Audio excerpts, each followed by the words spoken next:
वेटेसस, हाँ जी, नाम तो सुना होगा। वेटेसस है स्किल असेसमेंट बॉडी, जो कि सबसे बड़ी बॉडी है ऑस्ट्रेलिया में, जो सबसे ज्यादा स्किल असेसमेंट करती है ऑक्यूपेशंस को लेके। अब इसमें बात कर लेते हैं इसके पाथवेज क्या हैं। बेसिकली डिपेंड करता है, ये एक वन ऑफ द आरटीओ है टीआरए के लिए, जो ट्रेड रिकॉग्निशन ऑस्ट्रेलिया है, तो उसके बारे में ज्यादा बात नहीं करेंगे। तो ये स्किल असेसमेंट करती है आपके 485 वीजा के लिए, ये स्किल असेसमेंट करती है आपके एम्प्लॉय स्पॉन्सरशिप के लिए, ये स्किल असेसमेंट करती है आपके डामा के लिए, ये स्किल असेसमेंट करती है आपकी जनरल स्किल्ड माइग्रेशन 189, 190 एंड 491 की। अब बेसिक रिक्वायरमेंट क्या होती है, जब 485 की स्किल कराने जाते हैं तो एक्सपीरियंस की कोई रिक्वायरमेंट नहीं होती, सिर्फ क्वालिफिकेशन की होती है। वहीं पे अगर डामा की करवाने जाते हैं एम्प्लॉय स्पॉन्सरशिप वाले पास में, तो उसमें क्वालिफिकेशन भी चलती है और एक्सपीरियंस दोनों, मतलब चाहे ये हो चाहे वो हो, और डिपेंड करता है कौन सी ऑक्यूपेशन है। वहीं पे अगर जनरल स्किल्ड माइग्रेशन की करे तो वहां पे एक्सपीरियंस की रिक्वायरमेंट होती है, 1 साल का एक्सपीरियंस चाहिए कम से कम, जो कि पोस्ट क्वालिफिकेशन होना चाहिए और with in the last 5 years होना चाहिए, और पार्ट टाइम चलेगा, मीन्स की 20 आवर्स पर वीक। अब पिछले 5 साल में होना चाहिए। ये सबसे बड़ी गलती होती है जब आप यहाँ पे मिस कर देते हो। अब दूसरी बात आती है, अगर 1 साल से ज्यादा का एक्सपीरियंस है तो आपका वो एक्सपीरियंस स्टडी के पहले भी हो सकता है। अब मान लो 2 साल का एक्सपीरियंस है तो स्टडी आपके पास होनी चाहिए मिनिमम, जैसे डिप्लोमा की रिक्वायरमेंट है। अब उसके रेलिवेंट नहीं है, उसको कोई टेंशन नहीं है। अगर रेलिवेंट है तो 1 साल का चाहिए पोस्ट क्वालिफिकेशन, अगर रेलिवेंट नहीं है स्टडी पर डिप्लोमा के लेवल के, फॉर एग्जांपल किसी रिक्वायरमेंट है मिनिमम डिप्लोमा, तो 2 साल का पोस्ट क्वालिफिकेशन चाहिए।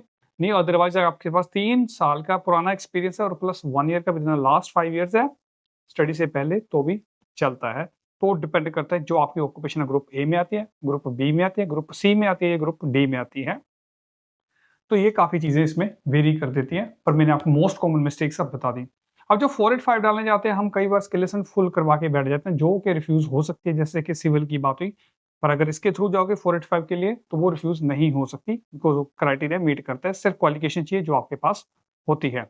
अब इंग्लिश की रिक्वायरमेंट वो वेरी करता है, किस चीज के थ्रू जा रहे हैं। मोस्टली केसेस में आपको इंग्लिश की रिक्वायरमेंट की जरूरत नहीं पड़ेगी, बाकी चीजें सेम ही रहती हैं। पर जो वेटेसस के सामने कॉमन रीजन है रिफ्यूजल के, मैंने बता दिया आपको, कि क्वालिफिकेशन ना होना, रेलेवेंट क्वालिफिकेशन ना होना, experience with in the 5 years ना होना, या 20 आवर्स पर वीक एक्सपीरियंस ना होना। ये जरूरी नहीं है कि आपका 1 साल कॉन्टिन्यूस एक्सपीरियंस होना चाहिए, टोकोडा में भी हो सकता है, पर with in the last 5 years होना चाहिए। ऐसे बहुत सारे केसेस हमने देखे हैं। और वेटेसस आपको सबसे ज्यादा फंसाती है, जब आप ऑफशोर का एक्सपीरियंस क्लेम करते हैं तो आपका इंटरव्यू लिया जाता है, मेजोरिटी लोग फेल हो जाते हैं, जनरल लोग भी हो जाते हैं। तो इसको ध्यान में रखो कि अगर आपने ओवरसीज एम्प्लॉयमेंट करी है तो it you are prepared, because they वहां पे जाके विजिट भी कर सकते हैं और वहां फोन पे भी कर सकते हैं। हमारे दोनों तरह के केसेस देखे हैं और दोनों में नेगेटिव आउटकम भी हमने देखी है, तो इस चीज का ध्यान में रखें।